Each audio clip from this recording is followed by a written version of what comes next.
Boker Tov, j'espère que vous allez bien. Au Hachem, ma voix est revenue. Donc ce matin, je vous fais court et je reprends le sujet sur la colère que j'ai envoyé par écrit la semaine dernière. On a l'habitude d'entendre que la colère est un élément négatif. Et c'est pour ça que j'ai commencé à dire que d'après la Torah, celui qui se met en colère, il fait de la avodat zara parce que ça veut dire qu'il n'est pas d'accord avec ce qui lui arrive. Et on sait que tout ce qui arrive dans la vie d'un juif, c'est par providence divine, Ashgara Pratit, c'est-à-dire que c'est Dieu qui l'a voulu. D'accord? Donc, peut-être ça plaît ce que je dis ou peut-être ça ne se plaît pas, mais en tout cas, c'est la réalité. Mais en tant qu'être humain, nous avons des émotions et la colère fait partie de nos émotions. Mais il faut savoir que la colère n'a pas que des côtés négatifs et de toute façon, dans toutes les émotions, il y a un côté qui est négatif et un côté qui est positif. Et en fait, il faut travailler sur le fait de prendre toutes les émotions, de pouvoir les accueillir et de n'en sortir grâce à ces émotions que le positif. La colère, elle nous met en garde sur quelque chose qu'on n'arrive plus à supporter. D'accord? Et comme j'ai dit la semaine dernière, la personne avec qui on doit être le plus honnête, c'est avec nous-mêmes. Et arrêter de se cacher derrière des phrases types, par exemple, aujourd'hui je suis à bout, mais bon, c'est normal, j'ai passé une dure journée, ça va passer. Ou bien, je suis dans un état pas possible, j'en ai ras-le-bol, mais bon, bientôt les vacances. Non, la colère, elle nous interpelle, d'accord? Elle nous envoie des signaux dans notre corps pour dire que là, il y a besoin de changement. Sauf que si on n'écoute pas notre colère et qu'on ne s'assoit pas avec notre colère, on ne pourra pas faire des changements et on continuera à se détruire parce qu'on ne l'écoutera pas justement et on continuera à vivre de la manière qui nous convient ou qu'on essaye de survivre à certains moments dans la vie. Et donc on sera quelque part paralysé de ne pas amener, de ne pas aller au-delà et donc de faire des changements dans notre vie.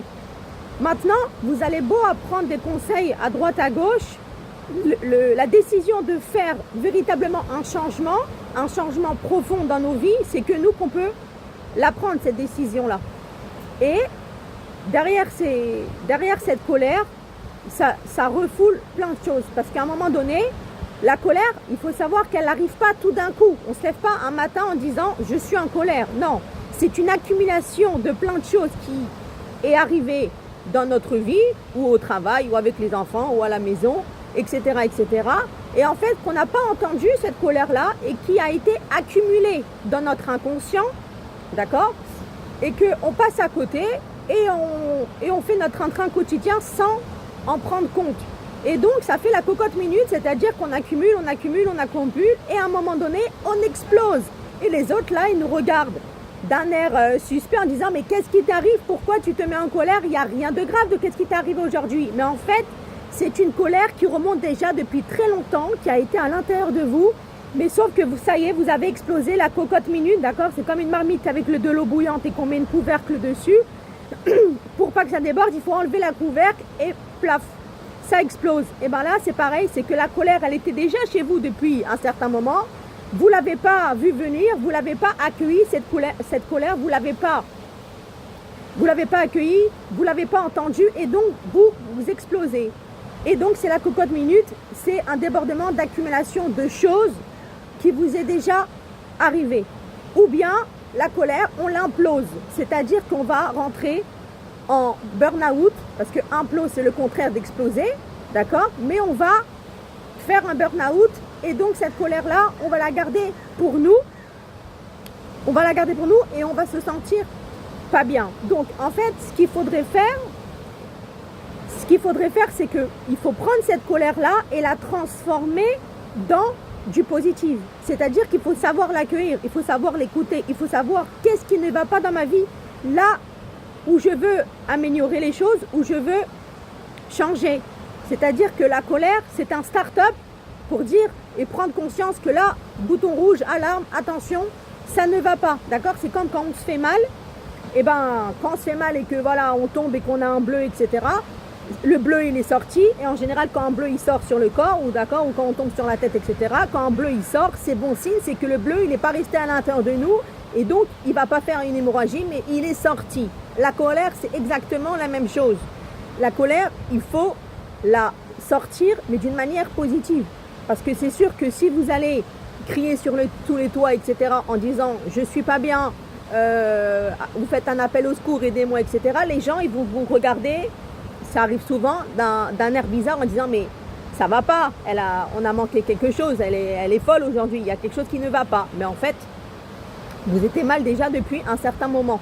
Donc la colère, il faut l'accueillir. La colère, elle est positive. Et ce qu'il faudrait faire aussi, c'est qu'il faut s'asseoir avec nous-mêmes, d'accord? Vous allez marcher, vous allez à la campagne, vous allez où vous voulez dans un endroit calme.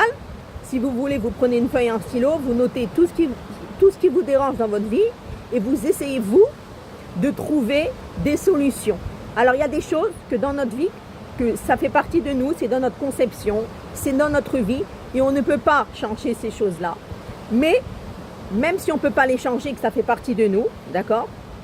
Parce qu'il y a des choses qu'on ne peut pas éradiquer, il faut vivre avec d'une façon que ça ne nous atteint pas. Trouver des solutions de manière que, d'accord, on accepte, c'est ma situation, il y a ça qui m'arrive dans ma vie, ça fait partie de moi, je ne peux pas l'enlever, mais qu'est-ce que moi je peux faire pour que ça soit plus positif dans le sens que ça soit plus supportable, d'accord, que je peux mieux gérer cela. Et il faut savoir que, donc, en fait, ce qui en résulte, c'est que la colère en soi, elle n'est pas négative, mais c'est ce qui en résulte de cette colère-là, ce qui en ressort si toutefois on n'apprend pas à comment accueillir cette colère, à comment faire le changement. Et quand on parle de changement, c'est pas un changement superficiel où je vais sortir avec mes copines, je vais aller fumer, je vais aller voir un film pour me détendre, etc.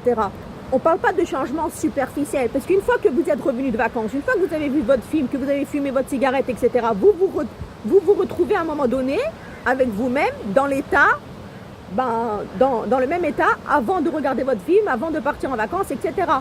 Donc en fait, il faut un changement profond et pas un changement superficiel. Mais encore une fois, il n'y a que vous qui savez exactement ce qui ne va pas dans votre vie. Et qu'est-ce que vous voudriez? Quels sont vos objectifs? Comment vous voulez améliorer les choses? D'accord? Alors, on peut toujours prendre des conseils. C'est bien de prendre des conseils. Il faut avoir des conseils. Mais il faut passer le cap de prendre les décisions. Parce que je sais, et de manière générale, un être humain, il a peur du futur. Il a peur du changement. Il ne sait pas de qu'est-ce que demain est fait. Et donc, ça fait peur à un moment donné de se retrouver face à une réalité, et la réalité de la vie, elle n'est pas la même pour tout le monde. Parce que les problèmes, on n'a pas tous les mêmes problèmes. Un, il va avoir un problème de parnassa, d'argent, l'autre, il va avoir un problème de monter sa société, l'autre, il va avoir un problème de shalom bayit, d'éducation, etc. Même si, quelque part, on rencontre tous à peu près, par exemple, voilà, le shalom bayit, éducation, etc., plus ou moins des difficultés sur le même sujet. Mais encore, ce n'est pas la même chose. Parce que chaque foyer est différent, chaque conception est différente, chacun, comment il éduque ses enfants, est différent.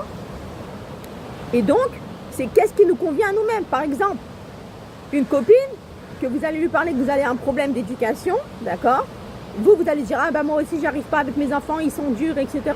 C'est pas facile, je sais pas quoi faire. Donc, vous allez vous parler entre vous, vous allez vous donner des conseils, mais votre copine, elle ne va pas voir les choses de la même façon. Et elle va faire son éducation avec ses enfants, comment elle, ça lui convient, et là où elle est à l'aise.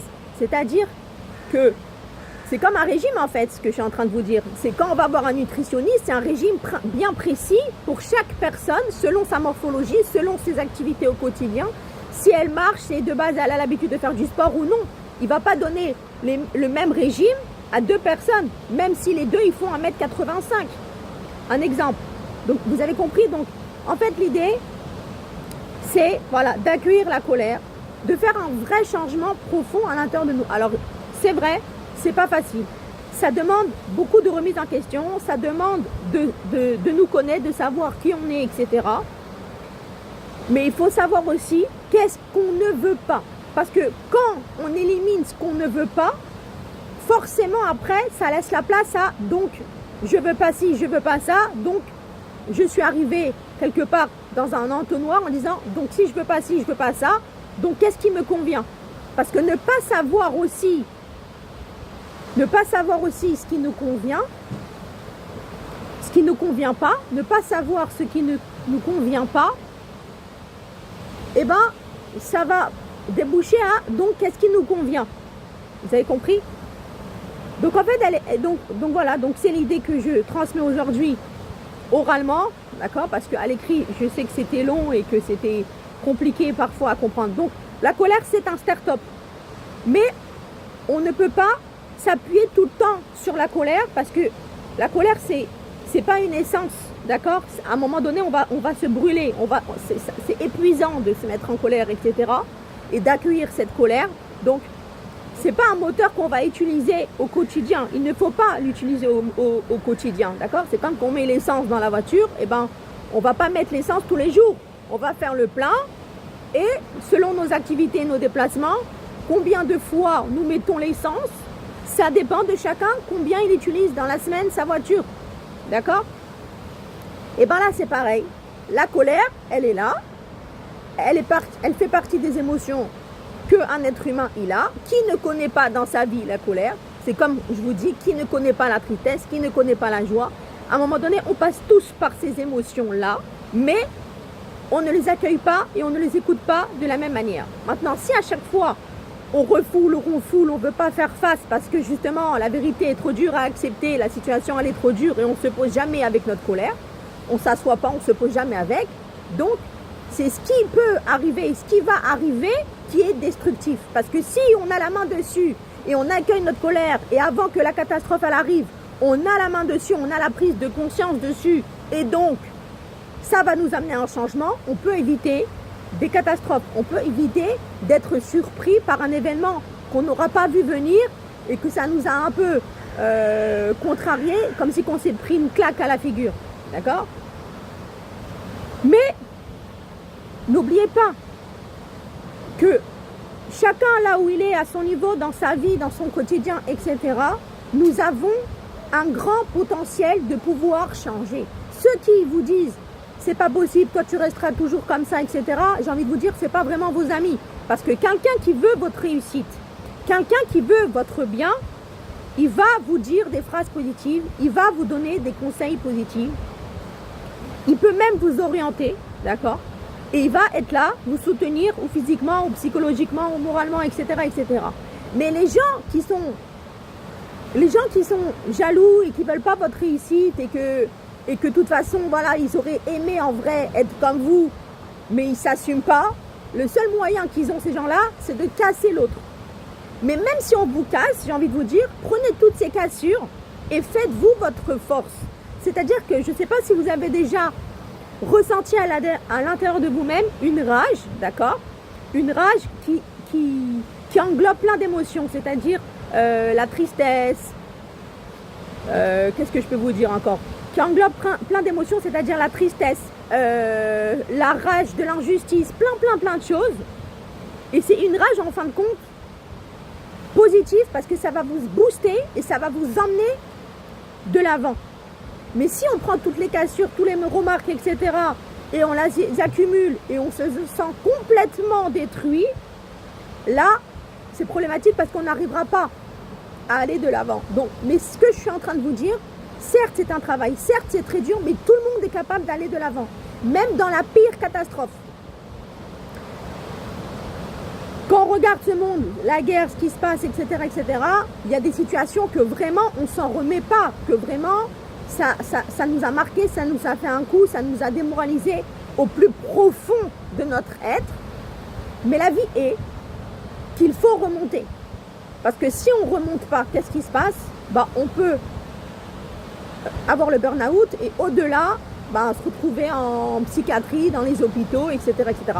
On a besoin de surmonter chaque épreuve.